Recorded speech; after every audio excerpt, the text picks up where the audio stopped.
We are learning chapter 5 of the Tanya about the great advantage of learning Torah. This book, Likutei Amorim, is the inner life, the essence of what the Torah is all about. It's like the neshama of the Torah. You have a neshama, that's you, that's your essence. This is the essence of what the Torah is. And what are we learning? We're learning that the Torah contains the wisdom of Hashem.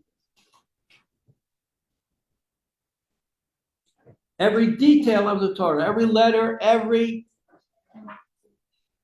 little mark on top of a letter contains the wisdom of Hashem and the will of Hashem. And he gave an example of two people are having an argument about money. Who owes who money?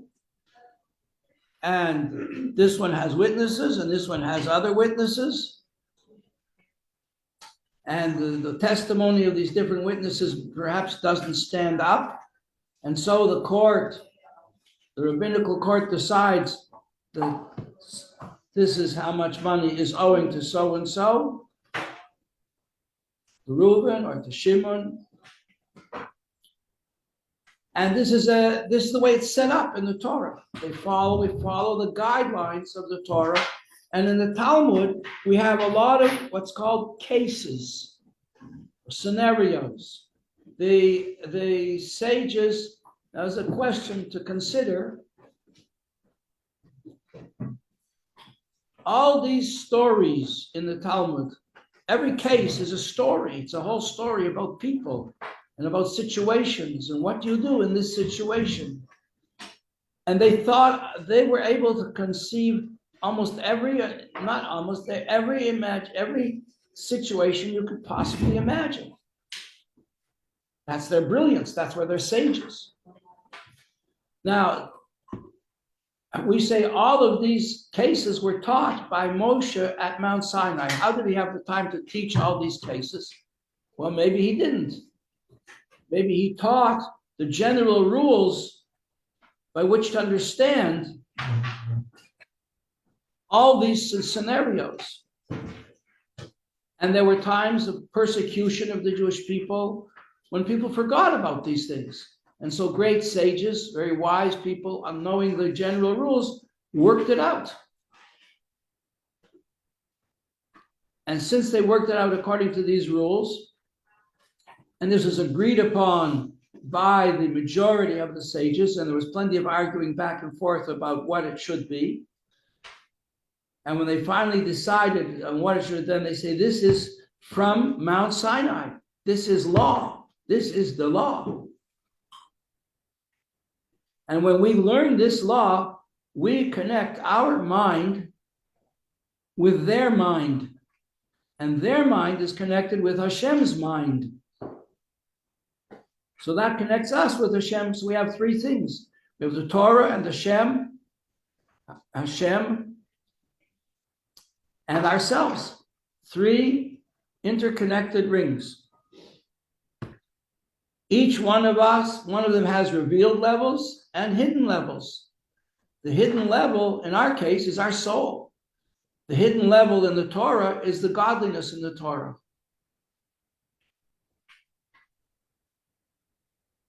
And the revealed level in the Torah is the laws. And the revealed level in ourselves is how we behave. Our ethics, our morals, our uprightness, our kindness, our mercifulness, and so on. These are all revealed qualities. People know, talk about the Jewish people, they say, yeah, that's very smart people.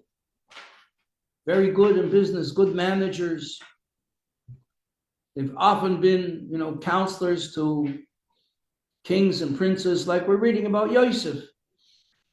Overnight, he went from being a prisoner in jail for 13 years, and the next day, he was second only to Pharaoh and in charge of the whole of Egypt. It's the character of the Jewish people.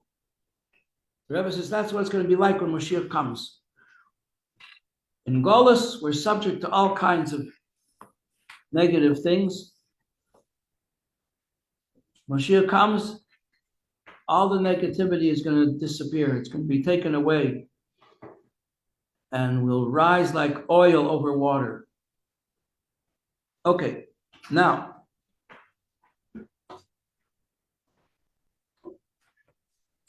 page 95 at the top, reviewing a line or two, and then we're going to move on. This is the great advantage and superiority of learning Torah over all the mitzvahs. So remember, we learned 5 different levels of this superiority, and I suggested, it's only my suggestion, maybe you'll find somewhere that it's written in a book also, that someone of greater knowledge also said this, that the five levels of advantage of learning Torah over doing mitzvahs correspond to the 5 levels of the soul. Remember what the 5 levels of the soul are? In the beginning of the Tanya, it speaks about them as nefesh, ruach, and neshama. And deeper levels of Hasidus reveal that there are 2 other levels, which is the chaya, which is a more essential level, and yechida. Yechida is the essence of godliness that our soul connects to. The nefesh is the way our soul connects to our physical existence. It says about a person who passes away, like a tzaddik, we go to the oihel. The nefesh of the tzaddik is always there, always connected with the person. And that's why people go to pray at the gravesite of a tzaddik, because the nefesh is there, and the nefesh is connected with the ruach, neshama, chai, yechida. And the yechida is God. So that's why we go to a holy place to pray. And even if you go, let's say you go to an ancestor, you don't know if they were tzaddikim or they weren't tzaddikim, we presume that an ancestor, go to visit your great-grandmother, to say a prayer by her gravesite. Her nefesh is there and intercedes with Hashem on your behalf, because the highest reaches of her neshama are God. All right. So this is the advantage of learning Torah over all the mitzvahs. 5-fold advantage. We said, what is it? It's an extra advantage, a great advantage, a wondrous advantage, an infinite advantage. An advantage of learning Torah as opposed to doing mitzvahs, because when you do mitzvahs are compared to clothing. Clothing is something you wear outside. But knowledge is something that you you internalize. And knowledge puts love and fear into your behavior. Whereas mitzvahs it's like clothing, they're like the choreography, they are the movements that we make. But we want our movements to be full of life, and that has to come from Torah. So we said yesterday, the debate rages in the Torah, in the oral Torah, which is greater, mitzvahs or Torah. And the conclusion is, the conclusion is mitzvahs. Mitzvahs are greater, because what counts is what you do. What counts is what you do. You have a big philosopher. I remember reading in a book once about a person who was very enthusiastic about his teacher, and he took a friend to listen to a lecture, and the teacher spoke very nicely but was smoking. So the friend said, he doesn't know what he's talking about. He's talking, but he's not living. He talks the talk, he doesn't walk the walk. You read that book? Diana, you read that book?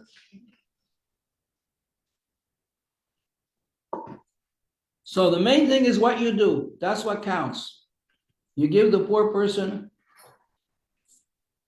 When I left my house this morning, there was a man sitting on a walker by the bus stop, He said to me, I've got a box here full of brand new pots. You want these pots? I'll give them to you for 20 bucks. I said, no, thanks.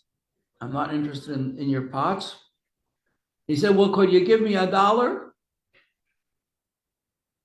No, he said, could you give me a piece of bread? That's what he said. Could you give me a piece of bread?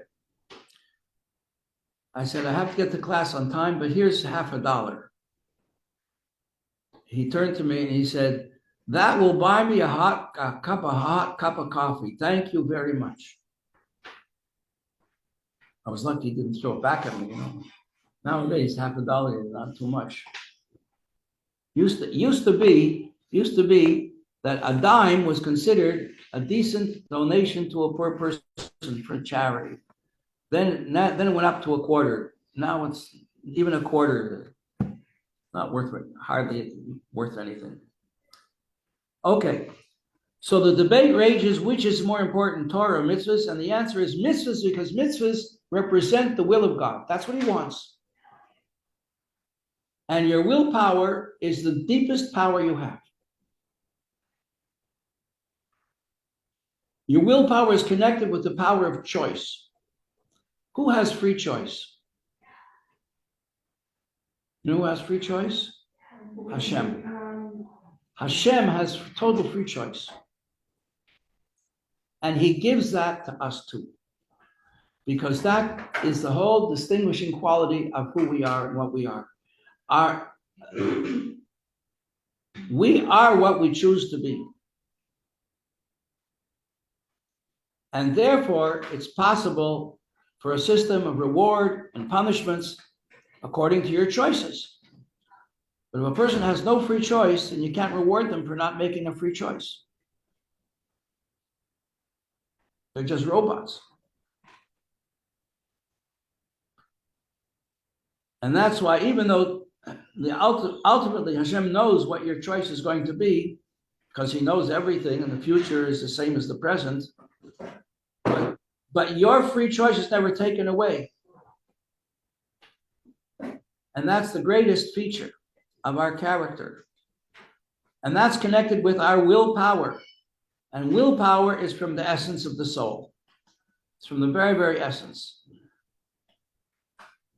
So therefore, that's why they conclude that mitzvahs are more important than Torah. However, that's not the end of the discussion, because we need Torah to know how to do the mitzvahs. So therefore, the ultimate conclusion is Torah is greater because it teaches us how to do the mitzvahs. In other words, mitzvahs are greater than Torah, but Torah is greater because it teaches us how to do the mitzvahs. Godel Torah, Shemevi Lidei Maisa. Those are the words. Great is Torah, which leads us to do the mitzvahs. I didn't hear you. It's a manual. The Torah's manual on how to. It's the manual. When all else fails, read the directions. Yeah. We got one of those copy machines in our office. It's so complicated, I can't figure out how to use it. Okay. Page 95.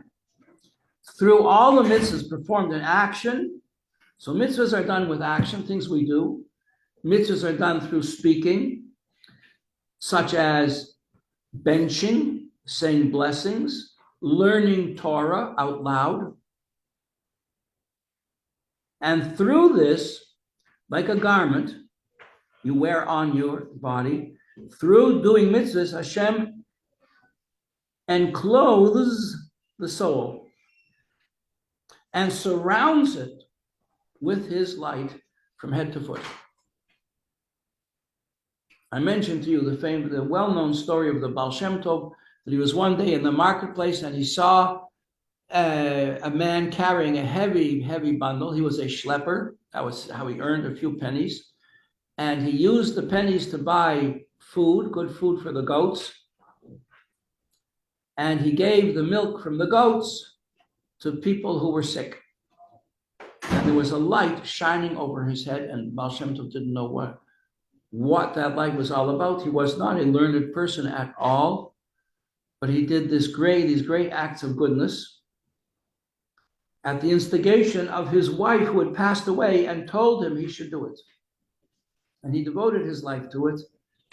And the Baal Shem Tov, when he found out the whole story, how he found out what it was all about, he asked him if he would like to learn Torah. He said, I would love to learn Torah. And the Baal Shem Tov took him and put him in the hands of his most understanding followers, disciples, so to speak. And they taught him Chumash, and they taught him Mishnah, and they taught him the oral Torah. And then he went on, unbeknownst to anybody else, helping Jews in mystical ways for the rest of his life, and received a tremendous welcome on high when he passed. It's a beautiful story.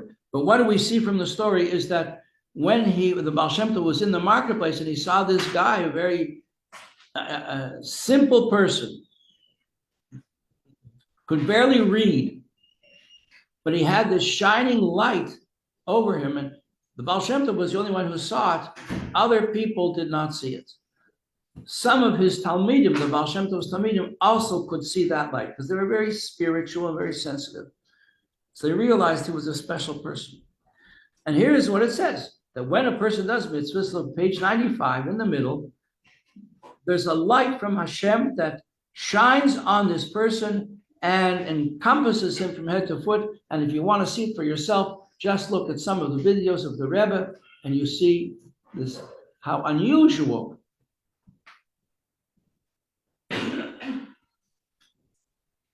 You ever notice so many pictures of the Rebbe that he always looks beautiful? Because he's always doing mitzvahs every single second. At one point, somebody said to the previous Rebbe, do you think that we could contact your son-in-law about this? It's 4 o'clock in the morning. He said, it's not a problem. Either he didn't go to sleep yet or he's already up.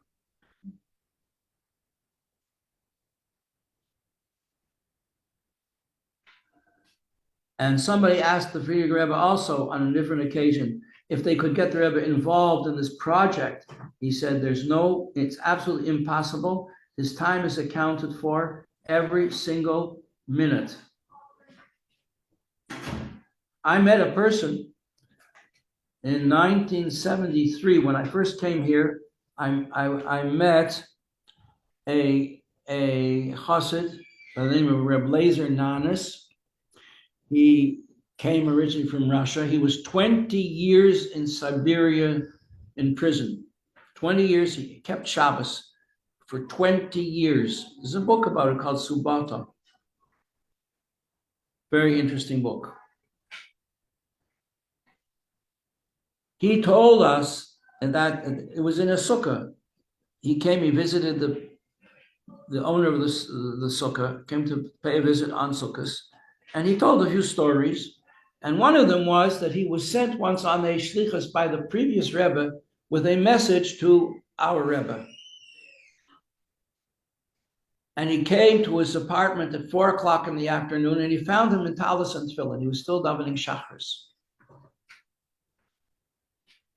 And he apologized to Reb Lezer because he was going to he would take off his talis and tefillin and join him in a few minutes.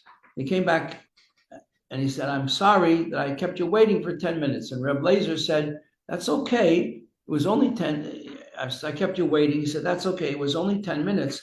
He said the Rebbe gave him such a sharp look like he never got from anybody in his life. And he said, only 10 minutes? Don't you realize how much a person can accomplish in 10 minutes?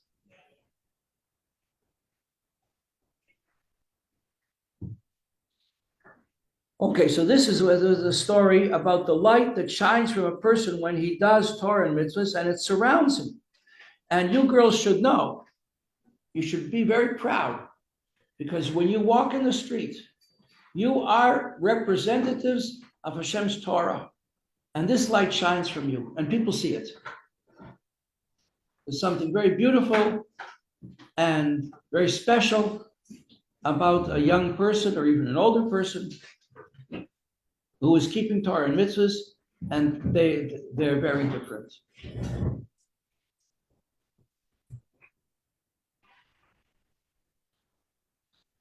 There's a painting, a very big painting of an early Farbrengen of the Rebbe. The painter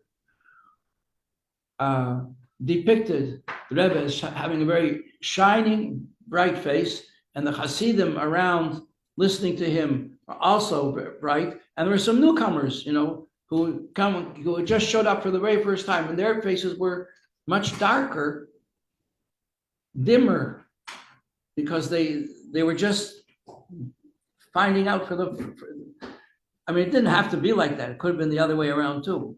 Could be a person who's coming for the first time, his face could be on fire with an inspiration, perceiving for the first time what godliness really looks like. Okay, whereas, so this light surrounds the person from head to foot. It's an external thing.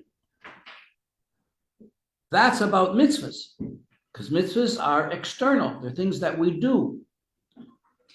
But the Yediyah Satira, this is now moving down to the lower part of the page, in knowledge of the Torah, milvad, notwithstanding the fact, shahaseichel, that's your intellect, melubash is enclosed b'chachmas Hashem. That means you have an idea that you're learning in the Torah.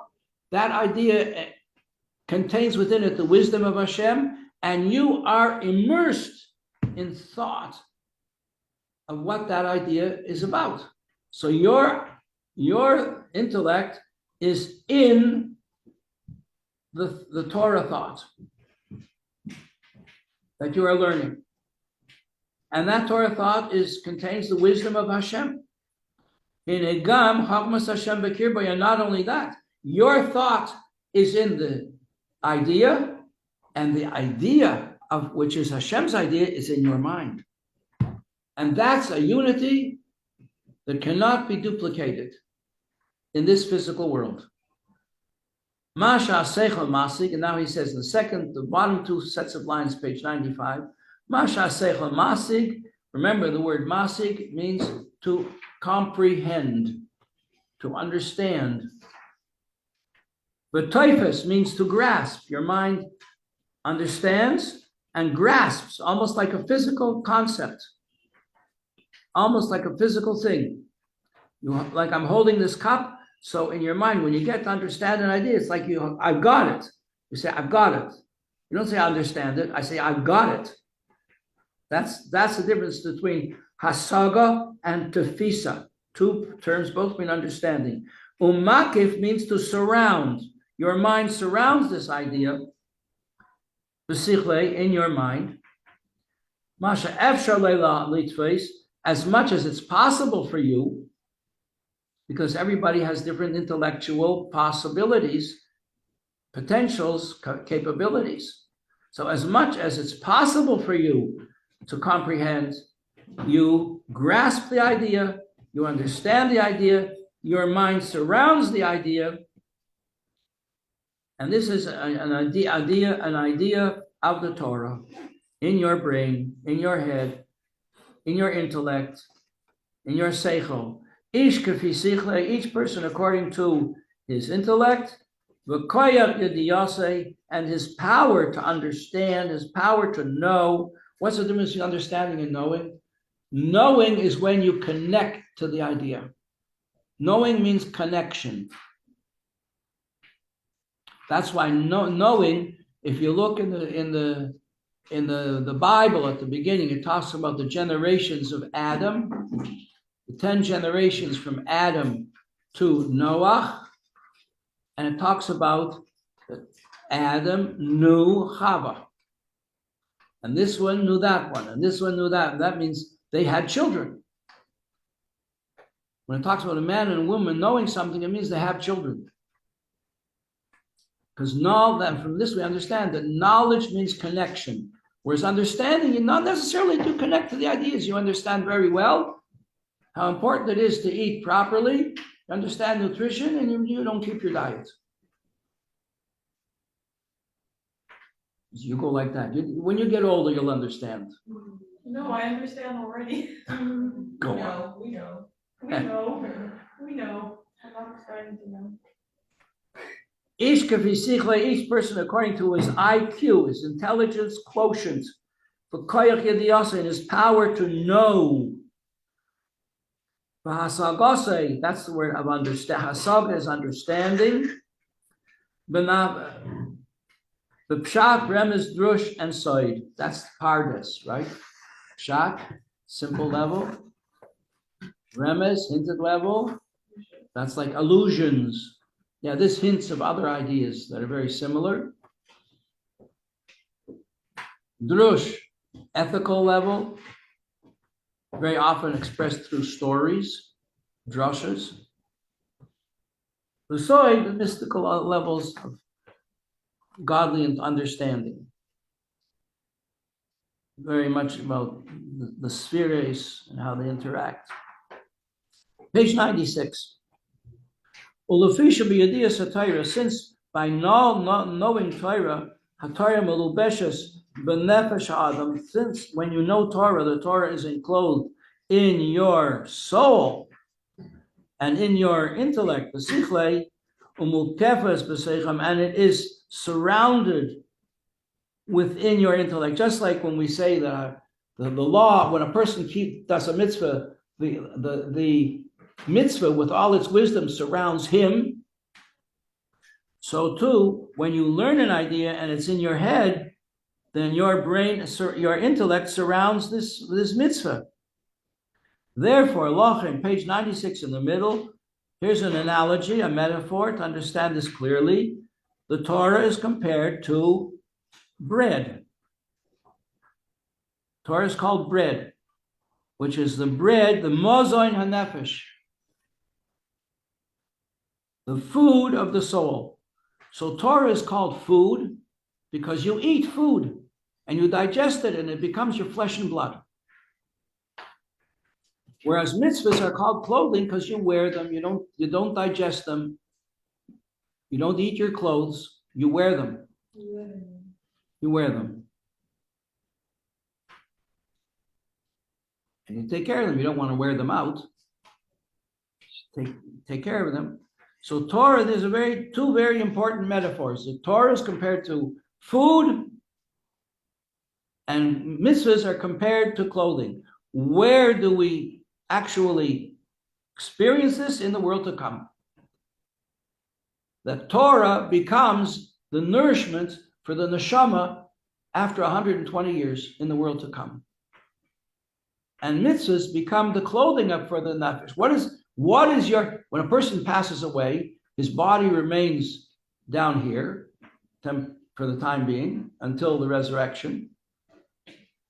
And then what happens to the soul? The soul, the lower level of the soul remains close to the body, but higher levels are in a spiritual world called the world to come. Well, what clothing does the soul wear?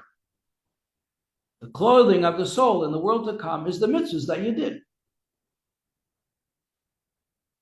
Just a second, let me finish this thought and then you'll ask the question. Oh, it's late. I'm over time already. I wanted to add to that when your body stays down and this world and goes up, mitzvahs are clothing, kind of, if you have, I guess if you're not surrounded by, mitzvahs, it's like you, I don't know, it's like you're bare, like you're like. What? It's like you're barefoot, because if you have mitzvahs that you do in this world, it stays with you, your mitzvahs. The mitzvahs you do in this world stay with you. The sins that you do in this world, heaven forbid, have to be cleansed. Like if you get a stain on your shirt, you have to take it to the cleaners. So there's spiritual cleaners also. After 120 years, the spiritual cleansing takes place to prepare the neshama for the world to come. You can't go into the world to come with dirty garments. What are the garments? Thought, speech, and deed. So the thought, speech, and deed of Torah and mitzvahs you take with you, the neshama takes with it, and the dirty garments have to get cleansed. Instead of waiting for better to do tshuva now, while you're alive, to make before you go to sleep at night, think back over the day. If you spoke rudely to somebody during the day, you made a joke about somebody, you humiliated somebody, you cheated somebody, whoever, whatever, heaven forbid. If anybody did any of these things, if you can fix it, call them up, apologize, give back whatever you took without permission. And things that you didn't do, make sure that you do them, like get your mezuzah checked on time and give the tzedakah from the money that you earned. Make sure that you do these things. And that's called tshuva, fixing everything up. You hurt someone's feelings, apologize.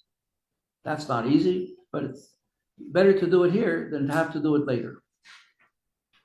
Sometimes the Baal Shem Tov taught the neshama has to come back 70 or 80 years just to apologize, just to make up for a wrong that was done in a previous incarnation. And now, I'm going to say a blessing on this cup of coffee that I drank.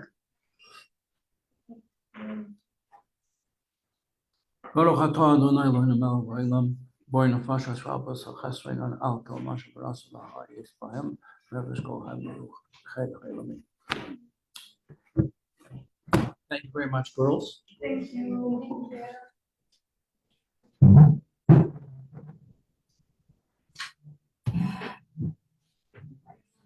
Hi, Rev, it's a simcha.